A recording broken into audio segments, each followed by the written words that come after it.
What's up, ladies and gentlemen? Greg M here, live on the go with your sports update, looking at track and field. This is an article I came across, Essentially Sports. And look what I saw. Hurt by Sydney McLaughlin-Levrone loss. Crying Femke Bol finds special honor from European track and field community. Story by Sagnik Bagshi. Forgive me if I tear up that last name. So, yeah, she put on a good face at the Olympics after the loss. After Sydney McLaughlin just kept running away from her. She had no answer. But let's look into the article. Of all the track and field athletes who made it to Paris, few had a roller coaster campaign such as Femke Bol. The Dutch star won a gold, silver, and bronze medal on the purple track at Stade de France. Despite earning 3 Olympic medals, the hurdlers' loss against Sydney McLaughlin-Levrone devastated her the most. The 400-meter hurdles clash ended far worse than she anticipated. Gave it my all and left my heart on the track. It's not the race and result I came for, and that hurts, Bol wrote on social media after McLaughlin-Levrone defeated by a massive margin, setting a new world record in the process. I said that got to hurt. It was kind of like in your face. The 4-time Olympic medalist broke down in tears after in front of her family as McLaughlin-Levrone family members handed her the now iconic tiara. Yet despite the heartbreaking snub, the European track and field community celebrated their star athlete.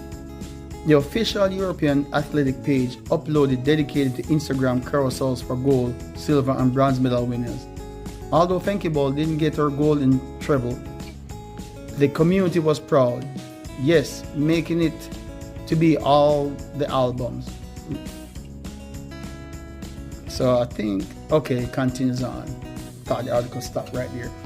The Sydney McLaughlin-Levrone versus Femke Bol rivalry reached its peak ahead of the 400-meter hurdles.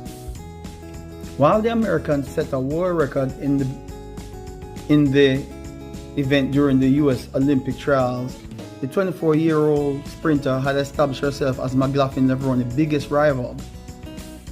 Things heated up even more when Team Netherlands Ember pulled off a near impossible win in the mixed relay.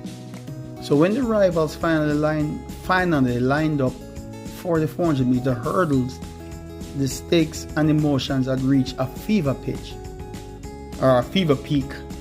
I guess I'm throwing in my words, but I thought it is appropriate. The crowd waited in a nervous anticipation to see if the younger challenger could upset the dominant American. And for a while, it looked like Bol would once again be put in a clinic until the 200-meter. That's when her 25-year-old rival found a new gear and never let up. Femke Bol's goal for the gold ended in disappointment, and not just as McLaughlin-Levrone, but Anna Cockrell also beat her to the finish line. Oh yes, that surprised me too. So what went wrong with the Dutch icon's performer? Interestingly, a track and field veteran may have the answer. So it goes into more detail here. Says there, when Rodney Green spoke in favor of Femke Bol. During her first event in Paris, the 24-year-old stunned the crowd at Stade de France in the 4x4 mixed relay, despite starting the anchor leg in 4th place, several meters behind the leading Team USA athlete. Bol won the race. The athlete started her charge in the final 200 and finished the race 0.02 seconds behind the world record. Yet, as impressive as it looked, Rodney Green speculated that it took a lot out of the hurdler. I have to agree with that too. Not giving her any excuses, but you go into that type of wheelhouse at the beginning of the Olympics, it takes something out of your legs. Green explained on the Ready, Set, Go podcast. He had a point as Femke Bol won silver in the 4x400 medley and finally bronze in the 400-meter hurdles. Meanwhile, Sydney McLaughlin-Levrone was fresh during the hurdle showdown. Would things have turned out differently? That may have been unlikely, as Levrone yet again broke her own world record. However, it's safe to say things may have been more competitive if the 400-meter hurdle was also Bol's first race. Yet despite the disappointment, Femke Bol can find solace in the fact that she made her nation and European track and field community proud. So my piece on this with Femke Bol is she fell into the trap like what many collegiate athletes with talent looking to possibly go pro or have the potential to go pro and make even more money after college. You know, the coaches want to win. The Netherlands want to win. They want to be dominant. They want to be a force against top countries in the world, especially the United States. And then, you know, they want to get some medals too. So they put the top athlete, you know, to take one for the team, to push for the country and put her in the mixed relay. Right? And so she ran hard, you know, they were trailing and she had to, you know, she had to put a lot of effort into that. In the beginning, at the Olympics, and you have a major 400-meter hurdles race, your main event to run. And she put a lot of energy in that to come back and win gold. Even after the United States set the world record in the prelims, and she had you know, something to prove. She wanted to show she was ready. You know, it's almost like it was a race to say, look, I'm a competitor. They interviewed her after the race, you know, the guy from NBC, I forgot his name. And she like, I love competing and that's what I do, and you know, something like that, something to the fact. So I was like, this girl is like a competitor. She doesn't care. She's not making no excuse that this is going to affect her for the 400-meter hurdles. But then you have to run prelims, heats, and you know, you have to kind of work it a little bit in the semifinals to make sure, you know, you get the automatic spot. So no, market now, she probably not recovered fully from that hard race that she run. She might tell herself she feel fine, but the body is saying, you know, we're not operating at 100% right now. But your mind telling you you're 100%. And you know, at least try to not make any excuses. You know what I'm saying? It doesn't look good. You take on what you take on because you say you're ready. But anyway, she went out there, thought maybe she could repeat, and couldn't repeat. In fact, got beat by Cockrell from the USA, who ran a personal best, right, on a season best, 51 plus, you know what I'm saying? And not only that, Sydney McLaughlin ended up breaking our world record again, right? So obviously, did show the time. I forgot what time Sydney McLaughlin run. It was like 50.3 or something like that. So a lot of people thought McLaughlin could have ran possibly the first sub 50. But being that Femke Bol wasn't able to answer that last 150 or so, especially that last 100 where we thought maybe she could make a comeback, she kept fading. And some of that might have been psychological when she maybe tried to make a move and just didn't have nothing and just kind of gave it up. The body went into shock and be like, oh no, I can't catch this lady.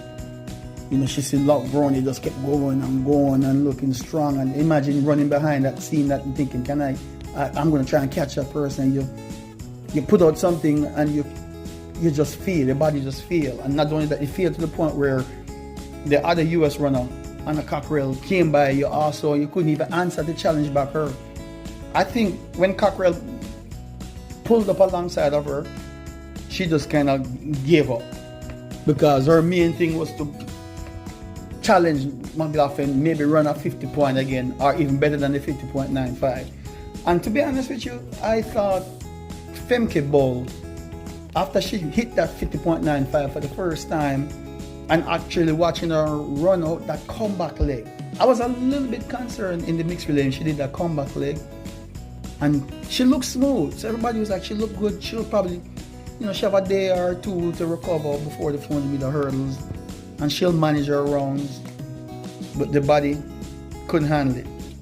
And she might have had enough recovery that she should have been able to challenge better, but I just think the psychological beatdown I've seen McLaughlin just lighten up the backstretch, and then that last 150, the last 100 just kept extending, and she couldn't answer. That psychology, the mind just gave up.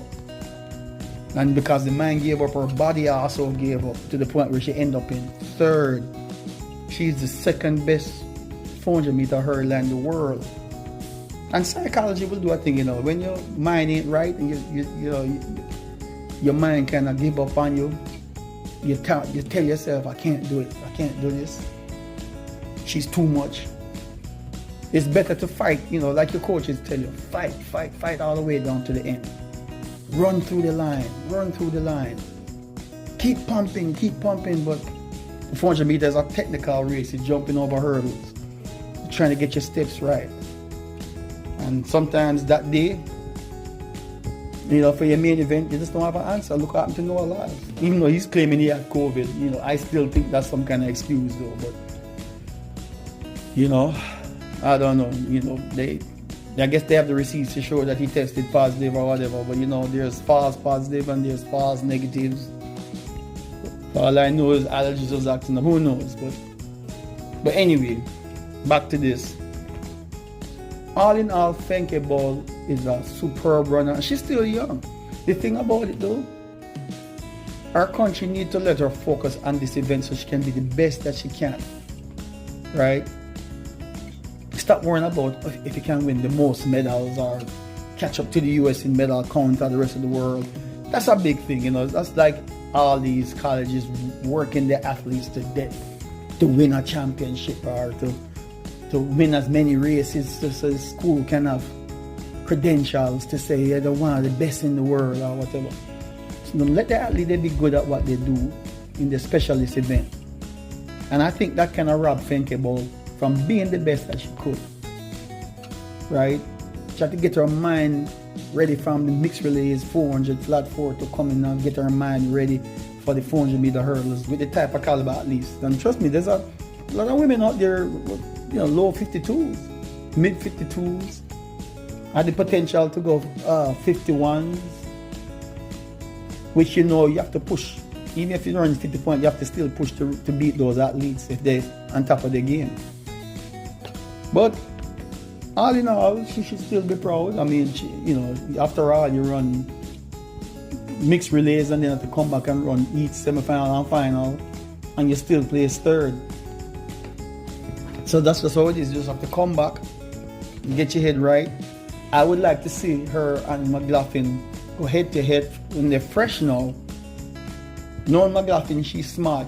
She pick and choose how often she race, and she just don't run race after race for the money.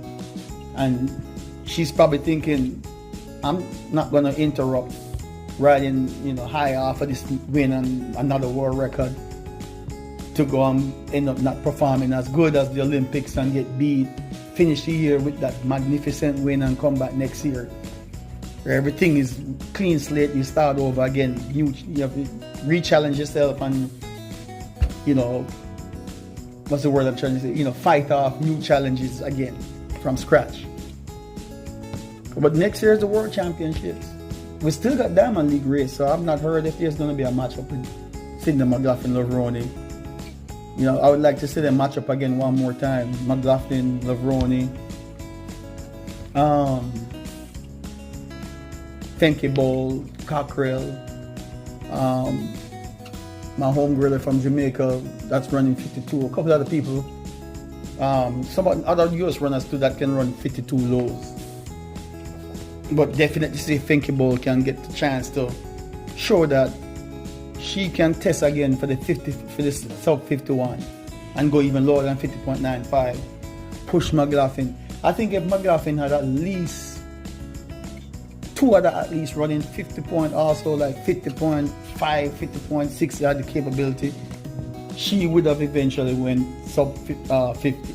That's just the way I look at it. They still wouldn't beat her, but she would find she's a fighter. You can tell this woman can run. She's talented in the 100 hurdles. She can run 200. She can run 100. and she good at the 400 too.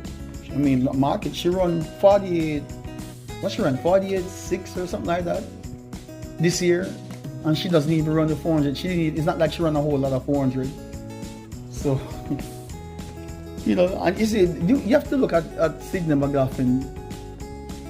She doesn't run a lot of races, so she's not burning out herself. So she'll have a little bit more longevity as compared to athletes who running for the money to make as much as they can and stay in the rankings in the top 10 of the world.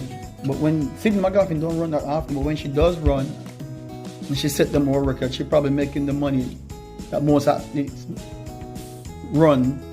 You know, they have to run so many races to make the kind of money she making in just one race. I know she's a world record holder and an Olympic gold medalist. All she have to do is just pick and choose, run one or two races outside of any major championship event and still get a year-long payday. Not to mention the sponsorship that she'll get and endorsements. But we're going to continue to look forward to see if there's going to be more matchups like this in the 400 meter hurdle with Femke Bol and Sydney McLaughlin-Levrone, and see if they'll still test to go sub 50. If anybody is going to push or another woman step up and run 50.3 also, that would be interesting. And of course, you know, I'm looking for the major matchup in the 400 meters to see again Femke Bol, McLaughlin-Levrone, Paulino, Weber Miller, my girl there that ran 48 from Jamaica, Nikisha Price, Nasir. Get that kind of matchup, make it a major invitational race. Boy, I think, especially when they're fresh and they have that fighting gladiator instinct in them too. Everybody wants to go out there and get it. You could see the world record being equal, or the first sub 48 after how many decades since Marita Coke ran that 47.6 out of lane 2 apparently, way back when 1986. Wow. But anyway, keep your head up, Femke Bol. All is not lost yet. You still have time to improve and learn from your mistakes. So that's it for now. Anyway, I just want to cover this. Until next time, and we'll talk again more track and field at a later date.